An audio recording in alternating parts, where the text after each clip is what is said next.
Let's start, Ishika. Yes, ma'am. A very good morning to one and all present. I, Ishika Jain of FYBA, extend a warm welcome to our honorable speaker of the day, Professor Shilpa Phadke, respected Principal Dr. Asha Menon, teachers, esteemed participants, and my dear friends. I am happy to announce that in the webinar series of Indian Feminism Through the Ages, we have successfully completed 6 webinars and this is the 7th one. This series has traced the history of rise of feminism in India from the ancient past to the contemporary period. We inaugurated the webinar with a talk by Professor Vibhuti Patel entitled Her Story of Feminism. The occasion was graced by Professor Ujjwala Chakradev, the Vice Chancellor of SNDT University, as the chief guest. The second webinar was on the topic Expression of Feminism in Terigata, Poems by Buddhist Nuns by the renowned historian Dr. Uma Chakravarti. This was followed by a talk on Indian Feminism Through Women's Movement Song by Dr. Latha Pratibha Madhukar. Dr. Anagha Tambe touched on feminism in the medieval period by her talk on Women in Bhakti Movement. Moving on to the modern period, we had Dr. Sneha Gole's talk on Sri Purush Tulna by Tarabai Shinde. As the representative of feminism in post-independent India, Dr. Arvinder Ansari enlightened us on Ismat Chughtai's perspective on feminism. And today, Professor Shilpa Phadke will enlighten us on issues of contemporary women, especially with the reference to the public space. Now, I would like to welcome Dr. Rekha Randive, the Vice Principal and Head of Women Development Cell, to deliver the welcome address. Over to you, ma'am. Thank you, Ishika Jain, and good morning to everyone. And welcome to this national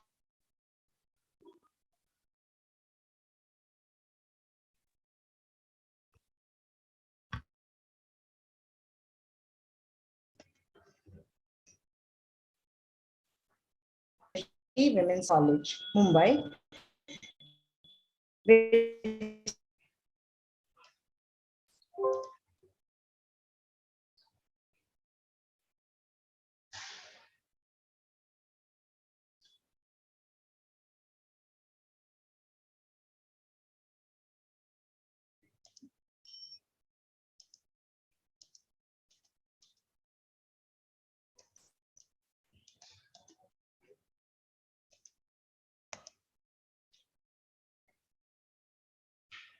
Rekha, ma'am, you're not audible, I think. Yeah, connectivity issue. Huh? Yes, yeah, we couldn't hear you actually. There was a connectivity issue.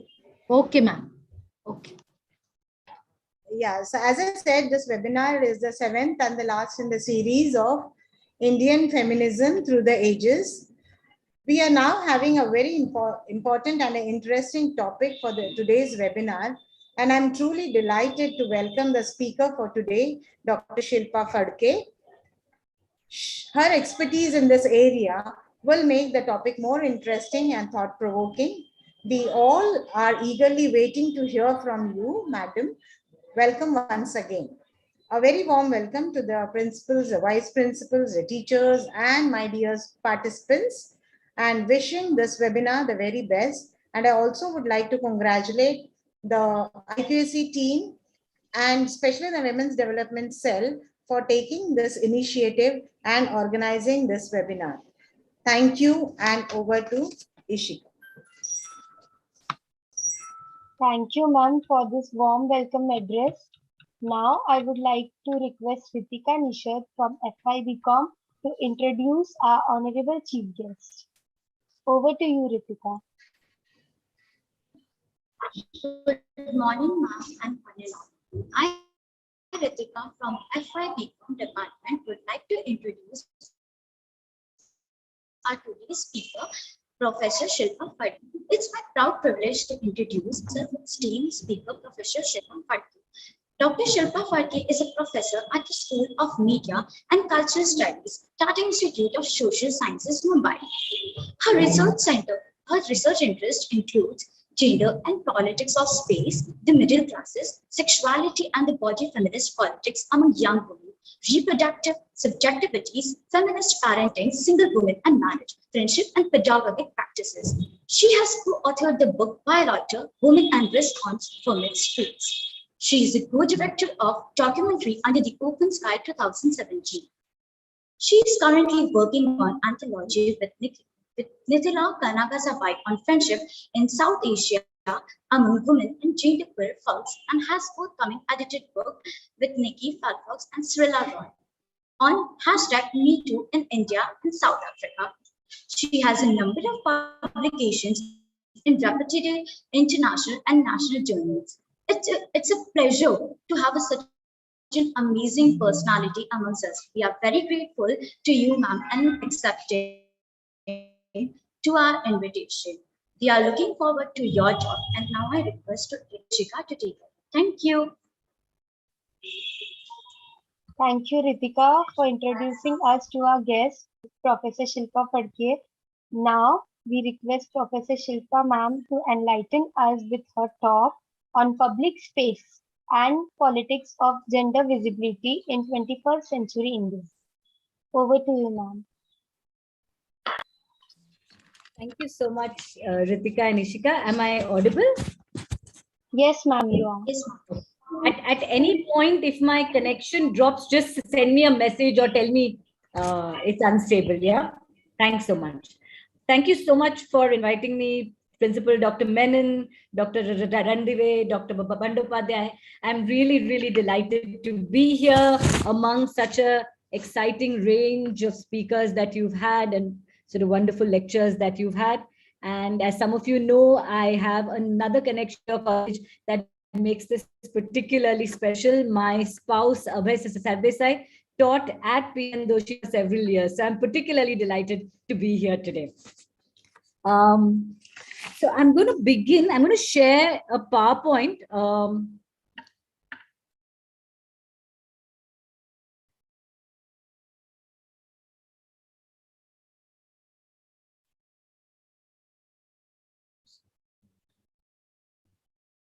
Okay. I hope this is visible. Yeah. So what I'm going to speak on today is to try and trace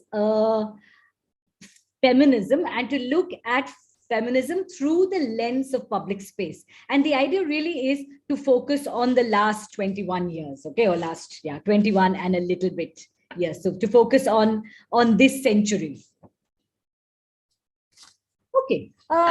In January 2021, so this is exactly 1 year ago, the Supreme Court of India was hearing petitions that challenged the constitutional validity of 3 new farm laws, as you all remember, right? And there was very, very large number of farmers, including women, older farmers, who were protesting against these while the government tried to prevent them from entering Delhi using variously water cannons, barricades, lathis. While hearing these petitions on the 11th of January 2021, the then Chief Justice of the Supreme Court made a remark which was reported, and you can see that report. He said, "We don't understand why old people and women are kept in the protests." The next day, attempting to seek assurance that his suggestion that these people would not be there would be implemented, the Chief Justice was quoted saying, "We want to place on record our appreciation for this stand about elders, women, and children not participating in protests in the future." The fact that this statement was made by no less a person than the then Chief Justice of India immediately cast women alongside older people and children in the role of clients of the state in need of protection, right? So here are these people, they are poor. How can they be in these protests? They must not be there. It delegitimizes their citizenship, their labor, and their agency. It ignores data that points to the fact that over 40% of the labor force in this country are women, even though they own less than 2% of farmland. Okay. Just as importantly, and for our purposes, perhaps more relevantly, it locates women outsiders to public space as protesting citizens, reinforcing patriarchal ideologies of women's proper location being in the private space of the home, right? So what is the Chief Justice saying? The Chief Justice is saying that why are these people here? Why are old people and women in the protest? They don't belong here. Either they are too weak and not strong enough, or they have no legitimate claim. So they are not the farmers. So it's basically disregarding women's role as farmers, women's role as citizens, right? Now, even as such a statement refutes women's right to public as citizens, it appears ignorant of or seeks to willfully erase the fact that women have been at the forefront of protests for the right to public as well as citizenship itself in the last 2 decades, right? And here's a picture. The picture you can see is one of women farmers at the protest. Okay. Now, another thing that I want to flag is earlier, that 1 year before this, right? So at the end of 2019 and in early 2020, following the passage of the Citizenship Amendment Act of 2019 in December of that year, which made religion the basis of discrimination, India saw huge protests against this bill, right? There were a growing number of sit-ins across the country, many of which were led by women, right? Particularly Muslim women and young women in universities. The visibility of women as fierce and articulate actors in the protest drew no little attention from media commentators, right? So what I'm drawing connections here. I'm saying that in early 2021, here were farmers sitting in these protests, women farmers. 1 year before that, in the end of 2019 and in early 2020, we saw huge protests across the country, many of which were led by women, right? So what I'm trying to do in this presentation is to draw on gendered claims to public space in the 21st century, often in relation to public violence against women, but also many that articulate women's right to public for leisure and fun. And I'm locating the visibility of women, okay?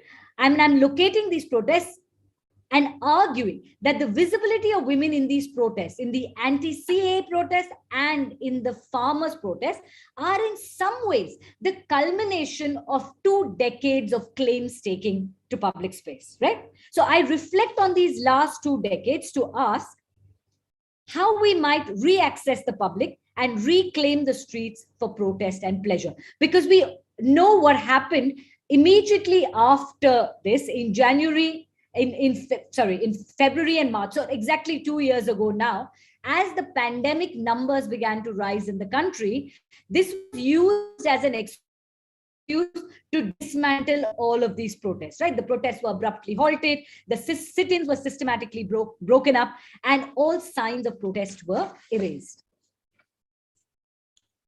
right? 2 years ago, people were out on the streets protesting every day, and many of us were among them, right? Universities were up in arms. Thousands of peaceful protesters, mainly led by women, occupied hundreds of public spaces across India, such as Shaheen Bagh, registering their protest and opposition to the act. Media reportage had many women visible in protest, often in roles of leadership. Women were central to many of the images that became iconic of these protests. Like many of the images that began to represent these protests, okay, were those of women. The Shaheen Bagh protest, and you can see a picture of a library at Shaheen Bagh there, was seen as a leaderless protest and often talked about as a modern day satyagraha. The site of Shaheen Bagh, of the Shaheen Bagh protest, witnessed an explosion of art, including posters, photographs, paintings, graffiti contributed by different groups of people. A bus stop was converted into a library and received a large number of books as donation. These focused especially on the Indian Constitution. Shaheen Bagh also saw organized lectures and poetry readings. Like Shaheen Bagh, okay, the country saw many similar women-led, leaderless, peaceful protests and sit-ins. Many women, like Bilkis Bano, 82-year-old Bilkis Bano, often referred to as the Shaheen Bagh Dadi, became an icon of the movement. She was called a global icon by Time magazine that listed her among its 100 most influential people of 2020. She was seen in many publications, and she also went in 2021, she went to the Singhu border to express her solidarity with the farmers movement. Okay. Now, what's very interesting and what one must remark on here, particularly in the light of what's been happening more recently, is that Muslim women were extremely visible in these protests, right? And this shifted something about how Muslim women are seen in the public, right? And this impacts the vision of Muslim women as only victims, right? Often the image that's projected to us in the media is of Muslim women as victims. Muslim women as victims of who? Of their own men, right? Of Muslim men. So now if Muslim women can be out on the streets, sleeping under the open sky for 3 months, leading very large protests, then this definitely impacts our perception of who Muslim women are and where they are located as women, as citizens. This is explicitly said, we can no longer only see them as victims, right? They are now actors, they are protesters, they are agents, they are citizens, right? So something very, very important has changed. Similarly, when the police went into Jamia Millia Islamia University in Delhi in December 2019, two students, Aisha Rena and Ladida Farzana, stood between the police and their male friend who was being pulled by the collar and assaulted. Two women stood between the police and a man, forming a human shield. This image became yet another symbol of the anti-CAA protest and was shared thousands of times on social media as well. And Aisha Rena's raised finger, which you see in both these images, right? While she shouted to the police to back down, was seen in many images representing the movement, right? And here you can see this meme, and what it's doing is that one of the things that was said during the protest was that you can identify those who are creating violence by their clothes. And this is suggesting that violence is also being created by the police, right? In a similar instance, at the Government Arts College in Bangalore, a group of women formed a human chain to protect men protesters from getting detained. Once again, the image of women standing between the police and men went viral. Okay, so here you can see in this, there's a line of women standing between them, right? Women stood on the front lines, depending on a law that said that no woman can be arrested after sunset without the presence of a female and without the presence of a female constable. Many of these women protesters were visible and articulate, claiming the public as citizens with rights. So what I'm trying to argue is that the presence of these women on the front lines of these protests, protesting for citizenship, right? Citizenship rights as citizens. Because what they're protesting is the divisiveness of the of the Citizenship Amendment Act, right? Now, what I'm going to do after this is to trace the trajectory of women claiming public space in the 21st century. And I'm going to trace from our work the idea of loitering, the idea of risk, building on collaborative work that I've done with Samira Khan and Shilpa Ranade. So basically, I'm going to look at the last 2 decades. But I want to leave you all first with some of these images from the anti-CAA protests, right? So here are these women, and it's important to notice that many of them here are in hijab, and this has in no way prevented them from being citizens, from being actors, and it should, and I will come back to this, I will circle back to this as I conclude, it should also in no way prevent them from having access to higher education, right? So here are some.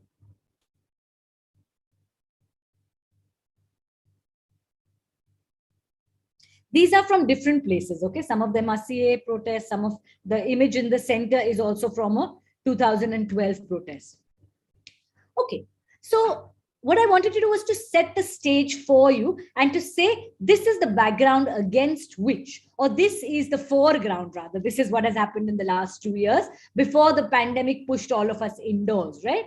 And I'm now going to give you a background to the last 2 decades, suggesting that these 2 decades of women's claims to public space took us to a moment where women could claim citizenship in this very, very public way in the protest. Okay, now I'm taking us back to 2005. Okay, so 2005. Many of you students were very likely very small children at this time. Now, at this time, we had just begun our research on public space. Okay, and I'll circle back to that research. Our research took place between 2003 and 2005, and we were asking what would increase or what would facilitate women's access to public space. Now, in 2005, on Marine Drive, and many of you are familiar with this space, a police constable, okay, saw a young man and a young woman, 2 college students, walking on Marine Drive. Okay, now he accosted them and took them to this police chowki. And on the pretext of questioning the girl, he asked the boy to go out. He took the girl inside the police chowki where he raped her. Okay, now this became a very, very public event. Here was a college student. She had been raped by a police constable, and this case was also fast tracked. Okay, there were multiple protests against this, and we were in the midst of our research at this time. Okay, and it so happened that soon after this assault took place, we had met with a student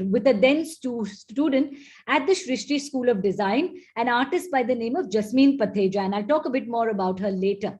And we were having this conversation, and she said we should do a protest. Okay, we should create an artistic protest on Marine Drive, and so in the wake of this particular rape, I get ahead of myself.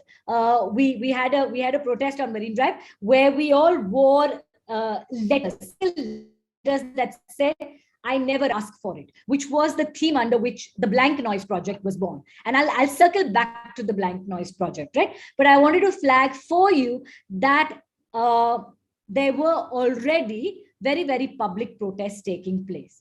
Now, some of you might also be aware, or you all might have read about an incident which took place in 2009. Okay, in 2009, in a Mangalore pub, okay, there were a couple of women sitting there. They were eating. Perhaps some of them were drinking. Okay, and there was a group by the name of Shri Ram Sene that came to this restaurant and pub with television cameras. Okay, so they came there with television cameras, yeah, and they began attacking these women. And the images you can see here are footage from those television cameras of these women running out of there, right? They were doing nothing. These women were sitting there and having lunch. It was broad daylight, right? Now, in response to this, okay, a journalist by the name of Ntcaa Susan. Can you hear me? Yeah.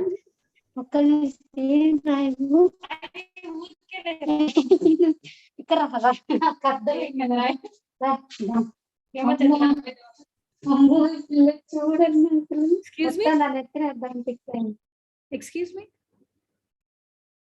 Am I audible? Yes, you are. Sorry, there was an interference somewhere. Oh, okay. I thought someone was saying they couldn't hear me or something. Okay. So a journalist by the name of Ntcaa Susan started on Facebook a group called the Consortium of Pub Going Loose and Forward Women. Okay, now many of us were online at this time. Okay, and here was a group being formed, and many of us joined this group, and overnight it had almost 40,000 members. Okay, and it was quite, now you have lots of protest groups, and you have WhatsApp groups and Facebook groups and, groups everywhere. And there's a huge conversation on feminism on Twitter as well, right? However, at this was new. Okay, we had never been part of such a group, so it was deeply exciting, and we were all having conversations with each other at the side, and it was late at night, and all of us were joining this group, the Consortium of Pub Going Loose and Forward Women. Now, in the wake of this, also, Susan, along with a couple of other people, started a campaign that was called the Pink Chaddi campaign. Okay, this was arguably our first social media campaign in India. Okay, and it invited people to send pink chaddis to the Sri Ram Sasene. This happened, this attack happened in January, and Valentine's Day was coming up in February. So they said for Valentine's Day, send them pink chaddis. Now, this was, of course, an act of protest, right? This idea that we don't agree with you, we protest against what you're doing. And because it was a social media campaign, it was much, much wider than any single protest in a particular location could have been, right? Okay. Now, I just wanted to flag these two instances for you, and I want to take you back to our research, okay? When we began looking at women's access to public space in India, and in Mumbai, really, one of the things that people kept on asking us is that, but why are you studying Mumbai? And what they were pointing to in many ways was the fact that in Mumbai, unlike in many cities in India, women had a certain amount of access to public space. And this is something I'm sure many of you as students have experienced, right? We travel by buses. Buses are available. Local trains run late into the night. There are women on the streets going to work, going to college. So there is a certain kind of access that perhaps other cities have much less of. And we would keep being asked, but why are you studying Mumbai? Why don't you study Delhi instead? Okay. And our response really was, one, of course, was that we were located here, but two, that if this was the standard of access to public space in India, then it was actually a very low standard, right? And so we were trying to understand, what is this? What is the level of access and how might we enhance it? There's very, very little writing on this, okay? The little bit that we found was largely in the fields of architecture and geography, and most of it focused on Western Europe and North America. I'm not going to spend too much time talking about methodology, and I'm happy to answer questions on our methodology at the end. But what we did was used a multi-pronged methodology, okay? So we did multiple things. As you can see, we did ethnography. Now, ethnography basically means you spend a great deal of time in either a space or a group of people. In this case, it was space. So we spent time at railway stations. We had a couple of research assistants as well. We spent time in public parks. We spent time wandering on the streets. We did walks with women on the streets. So we'd walk with women on streets that they were using every day. We, of course, did a large number of interviews. And many of our interviews, what we do was we sit in the train. We travel on the train and we get into the women's compartment and interview people sitting in the train, because they would be in the train, they'd have time. We talk about their travel, we talk about their engagement with public space. So many of our interviews took place on trains. We also mapped we mapped 5 spaces in the city, and we kept evolving our mapping methodology. Okay, we mapped men and women on the street. Okay, how many men, how many women, just numbers. Then we realized this was not giving us enough information. Then we mapped stationary men and stationary women and walking men and walking women. And one of the things we realized when we mapped this was that while there were a decent number, and okay, not a very large number, but a reasonable number of walking women or moving women, there were very, very few stationary women. Women rarely stood around unless they were shopping, whereas there were walking men and stationary men. Okay, so this also gave us a clue about the fact that women often use public space as a space to move in, rather than as a space to simply hang out. Right? As part of our ethnography, we did a lot of participant observation. So we would just stand and watch people, okay? In public parks, for instance, and you all may have noticed, okay, that public parks now in Mumbai close in the afternoon. Most of them close in the afternoon, okay, except the ones that don't have gates. But many of them have gates, and they now close in the afternoon. Between 2003 and 6, when we were doing our research, they were actually not closing in the afternoon, and this is really interesting. Even then, there was anxiety that these parks will be vandalized and people will come and use them. But since then, something has changed for the worse, right? Because now they're closed in the afternoon. And what would people do in the afternoon? They'd go to these parks and they'd sleep. Okay, there'd be some people who come and sleep in these parks. There were also couples in these parks. Okay, couples would go and sit there, and they were more or less, and we were sitting there watching, right? We were there, we were wandering around these parks, we were taking notes, we were watching. These people were more or less just sitting around. Okay, they were not really engaging in public displays of affection. But what was very, very interesting was that there were these couples, and then there were these young men who would go around following these couples, right? They would watch them. And of course, then there was us. We were watching the young men watch the couples, right? So there's this sort of various degrees of watching happening. But now, as I said, these parks close in the afternoon, and the reason they close is based on the idea of exclusion, right? So we are closing more and more, we are closing public spaces and denying people access to them. We also did a lot of workshops in colleges. We had exhibitions, we had a photography exhibition, we made an audio documentary, we did seminars, and we did a lot of advocacy work. So that's more or less what we did as part of our methodology. Now, I want to trace for you what took us to loitering. Okay, when we first organized, or when we first planned our project, we were looking at two things. One was access, and the other was safety. As we began to study safety, we realized people and all the people who would like to keep women inside the house love the idea of safety. Everyone is on board. So of course, we use this often. We would go to the BEST people and say we would like to talk about safety on buses. We would go to the people at Western Railway and Central Railway and interview them and say we want to talk about safety of women on trains. And of course, safety is a goal they all want, right? They all want women to be safe on the bus. They want women to be safe. And at one level, safety is a desirable goal. We all want it. But our goal was safety as a means to access, right? We want these spaces to be safe so that women can access them. Safety is not the end point, because we realized very quickly that safety is perfectly compatible with restriction. So people will tell you, don't go out there, it's not safe. So safety is the goal. And in the interest of safety, you are restricted from going out, or come home before dark. And this was being told largely to girls, right? And particularly to college students like yourselves. So the goal of safety was perfectly compatible with locking women up. So we realized very quickly that safety was not going to take us anywhere if our goal was women's access to public space, right? So very quickly we shifted from looking at safety to looking at the right to risk. Now, what do we mean when we talk about the right to risk? Okay. And if you don't understand, stop me or ask me at the end. Okay, what do we mean when we talk about the right to risk? When we talk about the right to risk, we do not mean, okay, that nobody should be attacked, because we argued that no space is safe.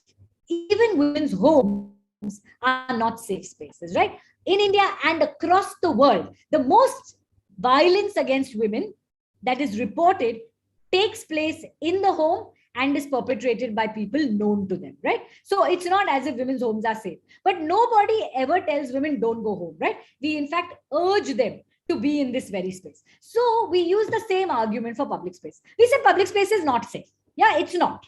We are not arguing that public space is safe. It's not safe. It's not safe for women. It's not even safe for men. Men get attacked in public space. Men get beaten up in public space. Men get into fights. They get stabbed. Okay, it's not safe. But nobody tells men don't go into public space, right? I'm just going to see there's a quick comment over here. Yeah. right? Nobody tells men, don't go into public space. So we're saying extend the same thing to women also. So the right to risk means not that I should be never attacked, but if I am attacked, nobody should question my right to be there. So if I get attacked in public space, people should not start by asking me, why were you there? What time of the day was it? Whom were you with? What were you wearing? These are the questions we get asked, right?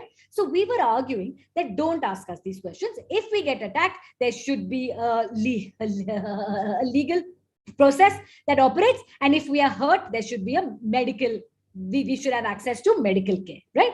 So the right to risk meant not that we should never be attacked, but nobody should question our right to be there.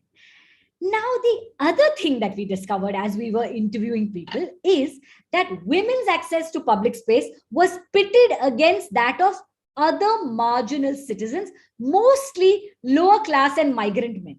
So the reason why women were perceived to be unsafe in public space was that there were lower class men there. Okay, so the Taporis, the Lukhas, the Lafangas, the Velas, all of them are going to pass comments at women. They will sing songs to them. They may even attack them, right?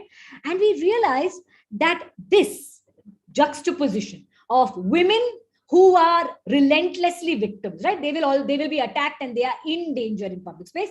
And here are these lower class men who are relentlessly perpetrators of violence. We can only perceive them, we can only see them as perpetrators of violence. Both of them are rendered outsiders to public space, right? So the men will be watched by the police and the women will be told by the police to go home. Okay, they'll say, go home, why are you here? Okay, don't stay here, it's unsafe for you. And by doing this, both these lower class men and women are outsiders to public space. So we realized the only way we could actually claim public space for women was if we claimed it for everybody else. Okay, if we said that not just women, but all citizens, even if they appear unfriendly to women, have a right to public space, only then could we have unconditional access to public space for women. Okay, so we began to argue for what we call the right to loiter. Yeah. Now, what does this mean? The right to loiter basically means that anyone can hang out on the streets without being questioned for being there, right? Hang out as a chai tapri, drink your cutting chai over there, just stand there and watch the world go by. And we argued that this right should be available to everyone. Now, I'll come back to the various arguments against this. But at this time, we were also doing many workshops in various colleges in Mumbai, architecture colleges, liberal arts colleges, okay? And the young women whom we were talking to, okay, would often begin any friendly statement they made to gender with the disclaimer, I am not a feminist, but, okay? So they didn't want to be seen as feminists, but they loved the idea of loitering. On the other hand, our colleagues and friends, feminist academics, feminist activists, often felt that loitering was somehow suspect. The question they'd ask us is, but why would you want to loiter? Even good men don't loiter. Okay, and I'll circle back to the idea of loitering. And so remember, we are presenting these ideas around 2006, 2007. We are presenting these ideas to both students who love them and to our colleagues who find them slightly over the top. Like, this is a bit too much. Like, why would you want to loiter? And I will circle back to this. Okay, we published our book, which was, as you can see there, Why Loiter, Women and Risk on Mumbai Streets in 2011. Now, as you perhaps know, though you were perhaps quite small when this happened in 2012. In 2012, there was a very, very widely reported gang rape and murder of Jyoti Singh Pandey. And there were huge protests across the country, okay? Many of the people involved in these protests would also not call themselves feminists, right? The entire idea is that that women should be safe. They were not talking about access. In 2000, around the same time, there was another woman by the name of Suzette Jordan, who was raped in Calcutta. Now, Suzette Jordan was at a pub in Calcutta, and she on Park Street. So she was at a pub on Park Street, and she accepted a lift home from a man who also happened to be a patron at that pub. Okay, and then he and a friend of his proceeded to rape her in the car. Okay, now for a long time, and as you know, there's a law in India that does not allow us to reveal the identity of the victims of sexual assault, right? So she was for a very long time referred to as the Park Street victim. Okay, and she was an amazing woman. She got involved in protests. She got involved in trainings for judges on how to conduct rape trials. Okay, so she was extremely brave and extremely powerful woman. And at some point, she decided she was tired of being called the Park Street victim, and she said, "My name is not Park Street. My name is Suzette Jordan, and I'm the person who was attacked." Now, there's been a lot of conversation about who is a good victim and who's a bad victim, right? Suzette Jordan was very articulate. She was the divorced mother of two, and she was often seen as a bad victim because she went to a pub. She got into a car with strangers. So all of these were seen to be stupid things to do, right? So she was not considered a good victim. On the other hand, Jyoti Singh Pandey was a good victim, right? She went to see a film, she had a friend with her, and most importantly, she fought so hard that she died, right? Often, a good victim is a dead victim, right?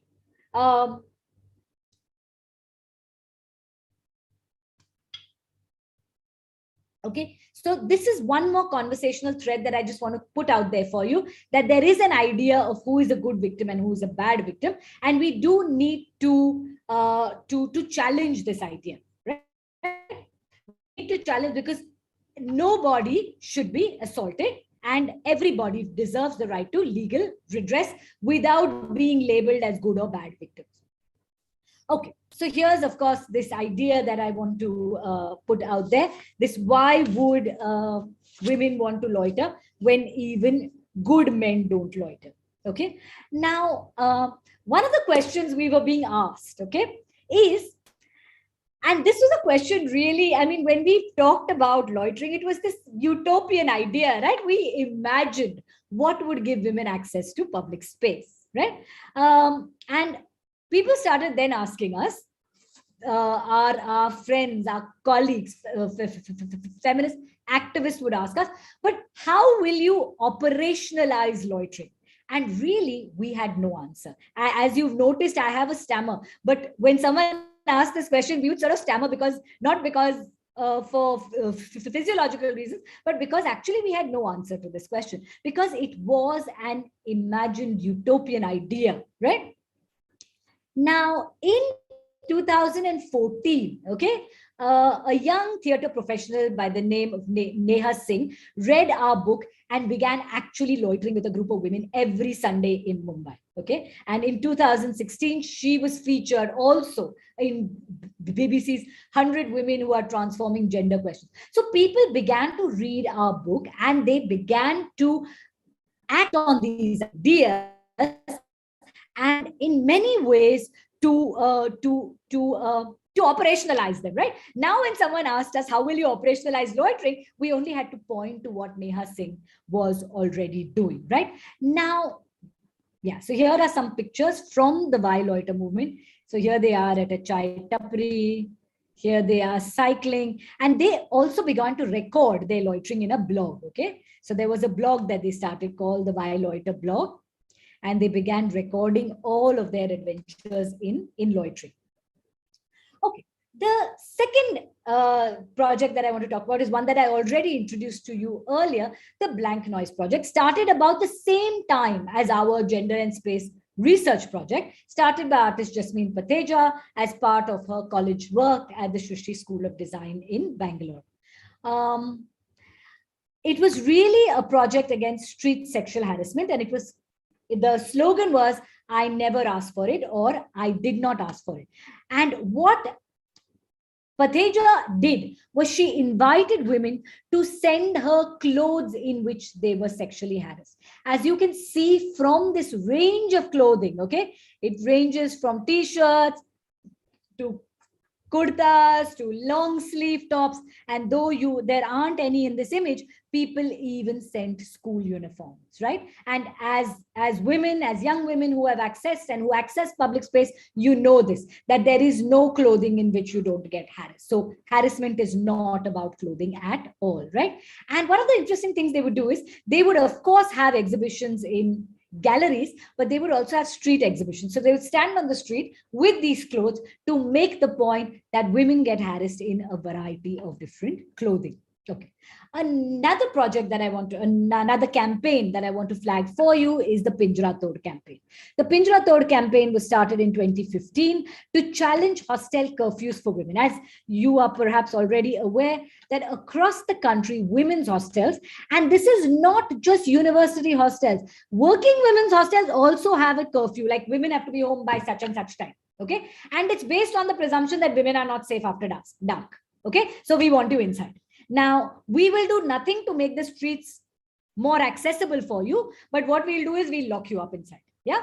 So Pinjra Tod basically was a campaign that sought women's access to the city at night, saying that women should not be locked up in their hostel rooms after dark. They also said that this prevented their right to education because it meant that after dark, they could not go to the college library. They could not access other spaces that would enhance their education and their educational experiences. Now, the then Minister for Human Resource Development, Smriti Irani, said that women in India she was quoted as saying that women in India were not restricted by rules of what to wear and where to go. So what they did was, so just look at their tactics and their amazing tactics. They collected the rule books from many hostels. They put them together in a big box. You can see that box there. Okay. And they said, here, hostels are telling us every day what to do. And here are all the rule books. Why don't you have a look at them before you say that women in India are not told what to do, right? Okay. Not just in India, but across the border in Pakistan also, in Karachi, a group of young women started a campaign that they called the Girls at Dhabas. It started because two young women sat at a dhaba and posted a picture of themselves having a cup of tea on social media. Yeah. And here are some images from the Girls at Dhabas movement.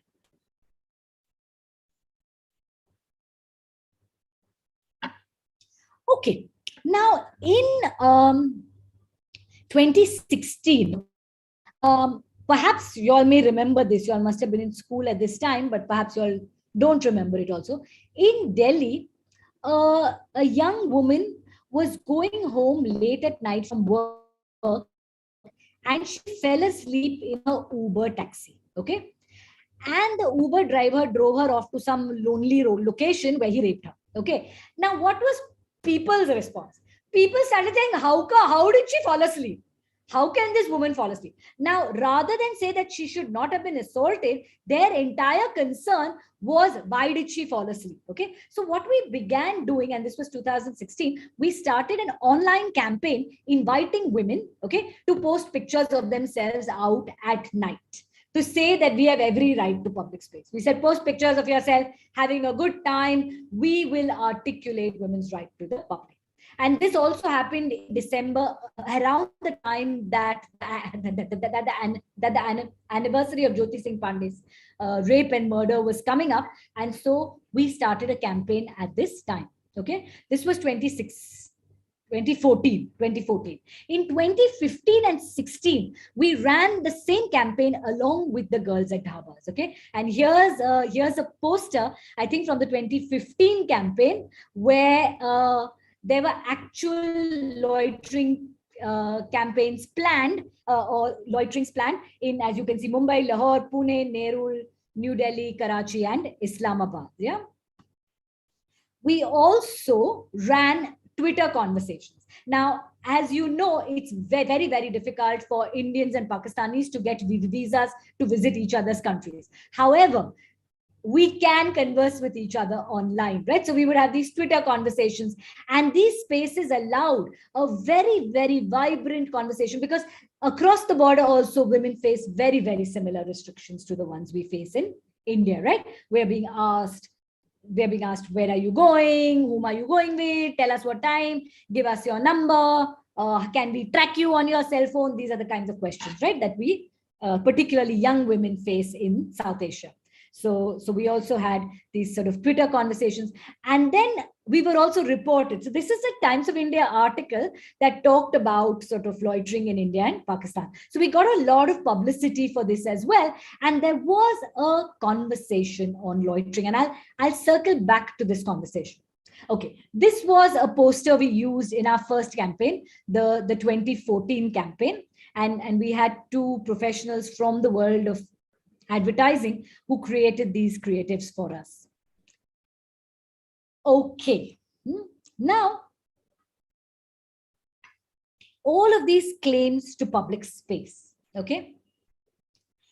The one thing that has changed, okay, in these last 20 years is that the word loitering has entered into a feminist vocabulary of access to public space. Okay, very few people who are feminists will now ask, why do you want to loiter? Okay, and many people, okay, who have no idea of our research or our book will also use the language of loitering. Okay, so the word loitering now is very much part of a feminist vocabulary of access to public space, and the feminist narrative or the feminist discourse, okay, the language in which we articulate feminist claims to public has expanded to include loitering, and it has expanded to include fun. Okay, however, state narratives and public mainstream narratives continue to be articulated in the language of safety. Okay, so if you look at what the police will say or what other bodies of the state will say, they continue to talk about safety. What has also changed, okay, is that there is now a great deal of research on gendered public space in South Asia, in Southeast Asia, in North Africa. There's a lot of work coming out of Egypt. There's a lot of work coming out of China, even China. There is a lot of work on, and of course, in India, Pakistan, and Sri Lanka, Bangladesh, there is a lot of research on women's access to public space. Okay, so that's something very, very important that has changed. It has become something that is seen as important, something that is widely researched. There are also many non-profit organizations, that is NGOs, that focus on access to public space. Okay, in addition to all of the campaigns that I talked about, and there are other campaigns which I have not mentioned. There's the We Loiter at Midnight, there's Women of Leisure. If you go online on Instagram, on Twitter, you'll find many handles. You'll find people are making podcasts on access to the city. There's one called the Feminist City. There are others who sort of look at access to public space. You have many NGOs that focus on women's access to public space. There are social media conversations. Okay, simultaneously, okay, there are challenges from some feminists who feel that claims to public space may be individual claims, that here are these middle-class women who want public space. Now, in response to this, one of the things we found in our research is that it is not just middle-class women, but women living in slums as well who very much want to access public space. And the claims that these women are making are not individual claims, they are collective claims. So when Blank Noise Project says, I never asked for it, it's not just a single woman, right? It's a collective of women saying that we do not ask for section. So the claims that they are making are not individual, they are collective claims based in a right to citizenship, right? So also claims being made by the Girls at Dabas or the Why Loiter campaign are all collective claims, right?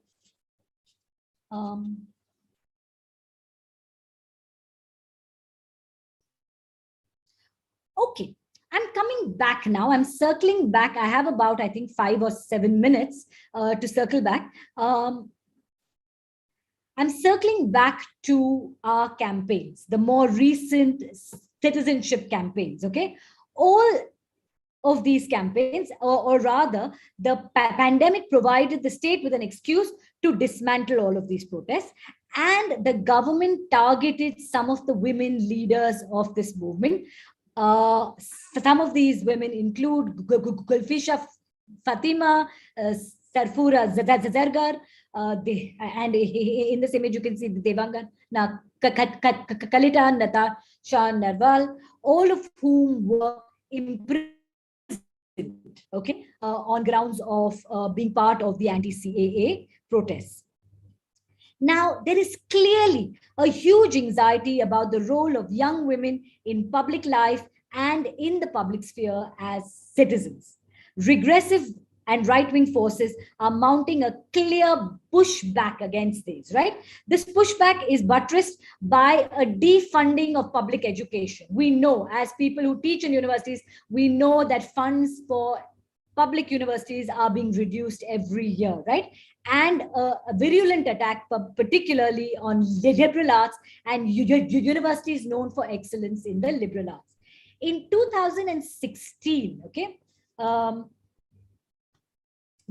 so wait, let me just, in 2016, a BJP legislator from Rajasthan became an object of laughter and internet memes when he dramatically announced some statistics about JNU. He said, according to him, more than 10,000 cigarette butts and 400 biddies are recovered daily from the campus.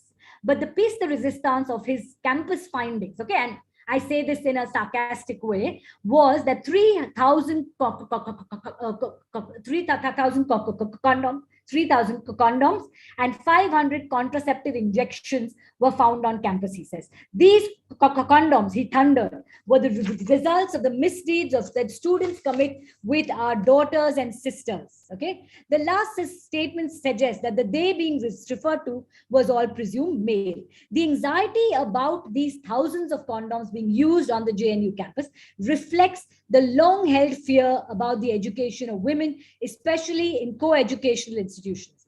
Unfortunately, these anxieties are often shared by the parents of these young women.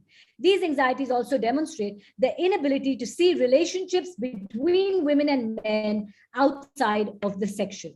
It seems inconceivable that two people of the opposite sex could share a platonic relationships as friends or colleagues. It is this anxiety that underlines the ridiculous curfews that are there in women's hostels.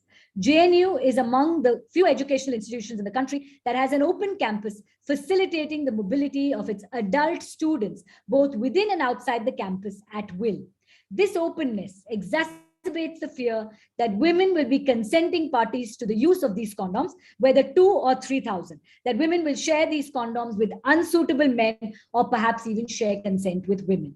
This legislator's shrill recounting of these figures shouts out the fear that attaches to university women taking control of their lives.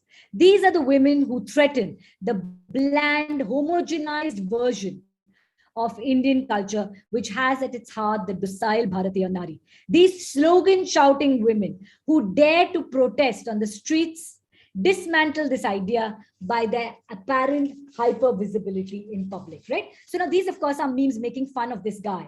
But more than, people laughed at him, but it's more than laughable because these anxieties are what is precisely used to keep women inside, right? This is the anxiety that is used to hold women inside, and this is the anxiety that is reflected, for instance, okay, in UP, the cabinet cleared an ordinance against love jihad. Okay, what is the anxiety here? That Hindu women will fall in love with Muslim men. Okay, they also tied to this, okay, passed a law, an anti-conversion law, right? More recently, okay, in some college, okay, right, and in Madhya Pradesh, the chief minister said in January last year that any woman moving out of her house for work could register at the police station so she can be tracked. So what is all of this? You start watching people. So there's a huge anxiety that women are now claiming public space, they are on the streets and they're out of control, and we must control them again, right? More recently, you have some colleges in Karnataka which are sort of banning women wearing the headscarf from entering colleges, right?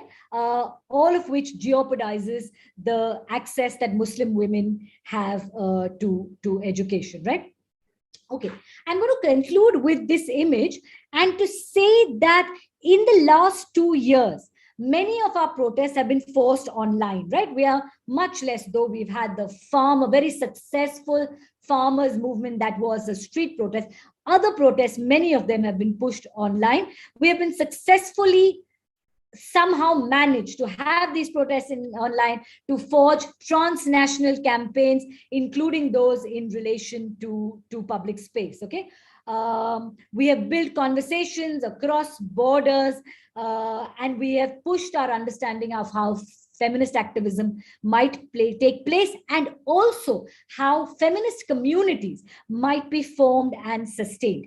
Even as we continue to grow these claims online, and even as the public is increasingly being seen as dangerous again, right?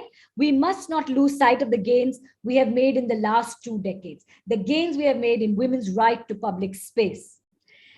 I'm concluding with just questions that I have, and then I'll sort of take questions from you. How, I wonder, in the face of sort of re-emerging from the pandemic, will we re-access the public, reclaim the streets for protest and pleasure, build on 2 decades of claims to public space? I'm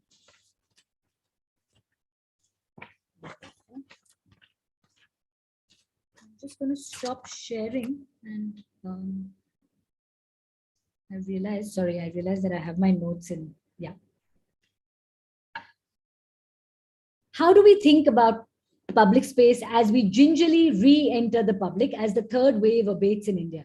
In the face of moves to divide us, how do we respond? How do we re-access the public, reclaim the streets for protest and pleasure, and build on claims to public space? How might we think of feminist communities now? How might we build and sustain radical political movements? How might feminist solidarities be reimagined? Thank you.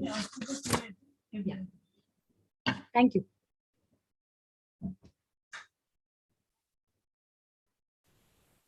Thank you, ma'am, for such a thought-provoking and interesting talk and a wonderful presentation. So truly, it is said by Melinda Gates that a woman with a voice is by definition a strong woman. But the search to find that voice can be remarkably difficult. After this session, I strongly believe that most of us will be able to hear our inner voice and do undertake the remarkably difficult task with ease and discover new women in us. With this, I request Niyati Himani from SYBSE to start with the question answer session. Over to you, Niyati. Thank you, Ishika.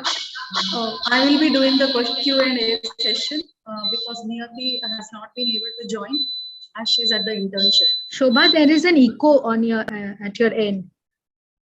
So I'm sorry. Sorry. So Shilpa ma'am, I'll just ask the questions that have come up in the chat. The first one is the contemporary women's movement more focused on urban space? That's a good question. I think that there is a lot of work being done also in the villages, and you might have been following the path of a new documentary film called Writing with Fire, which focuses on a rural newspaper called the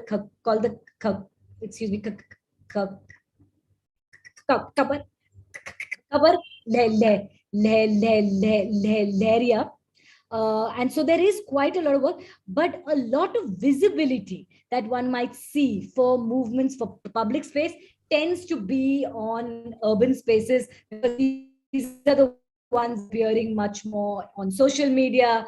These are the women being written about. So it may well appear as if there is far more focus on urban spaces, but I think there is some amount of work. But in many ways, perhaps to respond to the person asking the question, there is a lot of sort of the greatest visibility of access to public questions related to access to public space are in the realm of the urban. So yeah. Thank you, ma'am.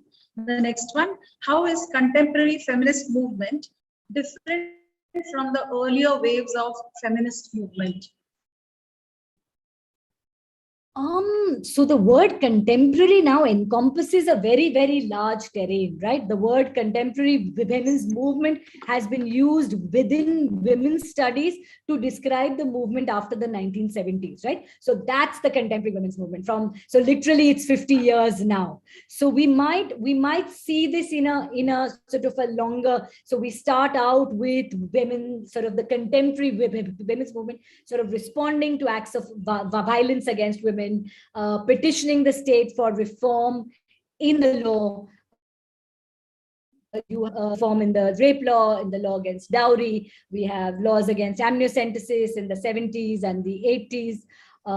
We also have, by the time we reach the 90s, we have questions of sexuality coming up, and the women's movement expands to include the queer movement. The women's movement in the 1980s also expands to include questions of environmentalism. So I think that the term contemporary women's movement is really, really a very long arc. Now we're also addressing questions of disability, questions of trans feminism, questions of so all of these are now being and all of these questions of the Dalit feminism, and many of these begin as challenges to the women's movement, right? The queer movement began as so the queer movement mounted also a challenge to what that the Dalit feminists today are also pointing out that the women's movement continues to be largely privileged caste in its orientation, right? It's largely Savarna. And to sort of look at public space as part of this larger sort of women's movement, to see claims to public space as one arc of the kind of claims being made within feminism, an arc that perhaps 20 years ago was not seen as compelling or as legitimate. But the kind of violence that has taken place in India in 2012 and after that has received very, very wide-scale publicity and has also provided a kind of impetus for these movements and a kind of reason. So here's public violence. But we do need to simultaneously recognize that the focus on public violence should not hide, as it often does, the private violence taking place. So we are always focusing on stranger violence. We do need to continue to focus on the private violence that's taking place as well. I'm not sure, this is a really large question and I don't want to take up more time. I'm not sure I entirely answered it, but I hope I did partially. Yes, thank you so much. It did explain quite a few things. Ma'am, the next question. What was the reaction of the media? Please call me Shilpa, Dr. Bharat. What was the reaction of the media and patriarchy when women started asserting their rights to loiter? Oh, nice question.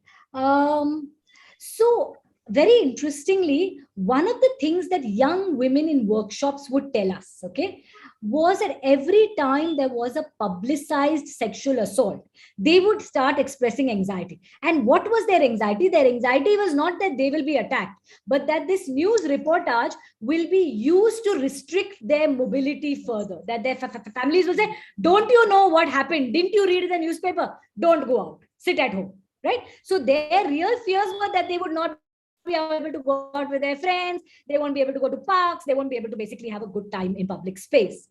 The media actually has been quite supportive of loitering, but the reportage of sexual violence is often in a language of danger. And the way they say, fear stalks the streets at night, danger lurks after dark. You know, these are the kinds of headlines that the media often uses, right? And what it does is it creates this kind of fear. So while the media and the more sort of the more feminist parts of the media sort of wrote amazing reviews of our book. They have been very, very supportive of loitering, and there's been a lot of publicity which has enhanced women's access to loitering and has said good things about loitering. The language in which they continue to report sexual violence is a language which often is a language of danger. I don't think that any patriarchal establishment supports the idea of loitering. Basically, what they want is women locked up inside their homes after dark. They would like to control them. However, it's hard for them to say women must not work. It should be hard for them to say women must not have access to education, right? So these are things, because they want to present an image of India as a modern country, they have to support this. And women often use education, they use employment as a way to access the public, right? Women, we found in our research also, they also use religion as a way to access the public. So in Bombay, you have the Siddhivinayak temple, right? Where on Tuesday, early morning, you can go in. So lots of women told us that they go with their friends and stand in that Siddhivinayak queue on Monday night. Whole night they stand in the queue and they enjoy with their friends. In the morning, they go to the temple and they come. So they have done something, and everyone has said very virtuous and lovely women, right? They are going to a temple. No one will challenge you're going to a religious place, but what you have managed to do while going to a religious place is spend the whole night out with your friends, right? So women use these ways, and education is a huge way for women to access the public, which is why a large number of progressives are, even while they might be uncomfortable with the idea of the hijab, they argue that we cannot ban the hijab in educational institutions because it provides young women with access to these spaces. And tomorrow, this might allow them space to seek employment, to seek all kinds of other access, right? So these are really important strategies that women use, because patriarchy and patriarchal families and communities will not let you go out if you say, oh, I'm going out to have fun. But if you say, I'm going to study, I'm going to temple, I'm going to work, they allow you. And while doing all these other things, you can also manage to have fun, right? Thank you so much. The last question. The social media plays an important role in the contemporary movement. So don't you think that many may not want to be a part of this movement? I'm sorry, I didn't catch the end. The question is, the social media plays an important role in contemporary movement, right? So don't you think that many women may not be a part of this movement because it's connected to the social media? The 21st century movement is more connected to social media.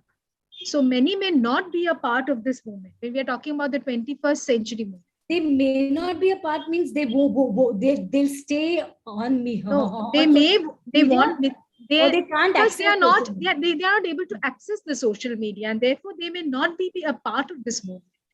Okay, so there's both. There's the movement, that the conversation taking place online, on feminism itself, on trans movements, on Dalit feminism, and also on access to public space. But there's also a street movement. Now, a growing number of women are also online on their phones, right? Because now it's quite cheap. It's increasingly cheap to have data. For 200 rupees a month, you have access to data. So quite a lot of women, particularly, and this I'd say is urban.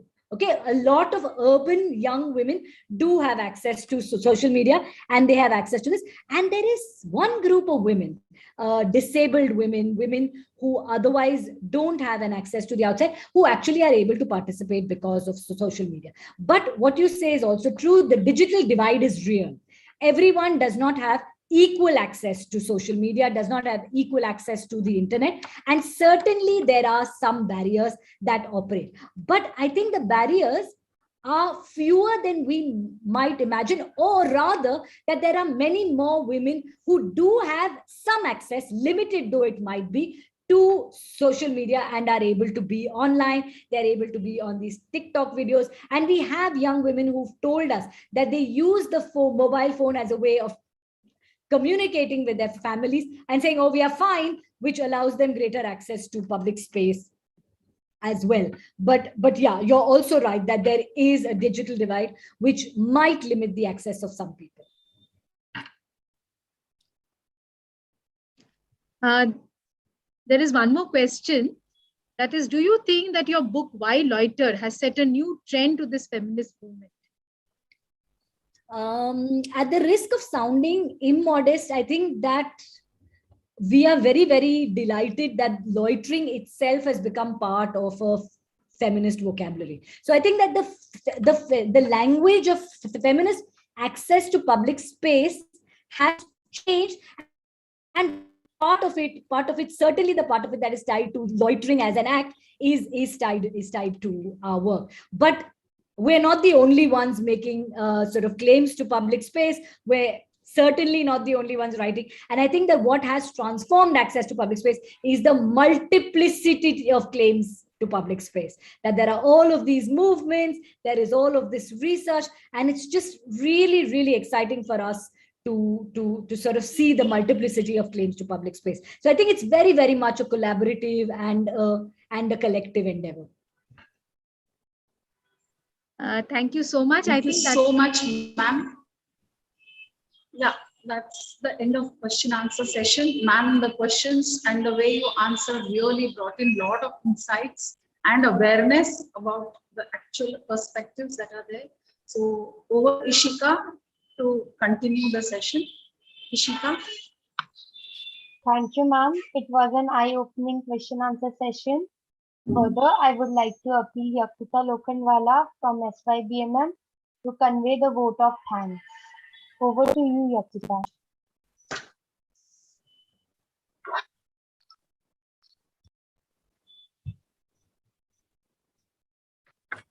Good afternoon to the August gathering. I, Yakuta Hakimuddin of second year BAMM, deem it my honor and privilege to propose the vote of thanks on this memorable occasion. Let me first thank God the Almighty for making today's occasion a resounding success. First and foremost, I thank our special guest, Dr. Shilpa Farke, who, in spite of a busy schedule, has found time to grace this occasion.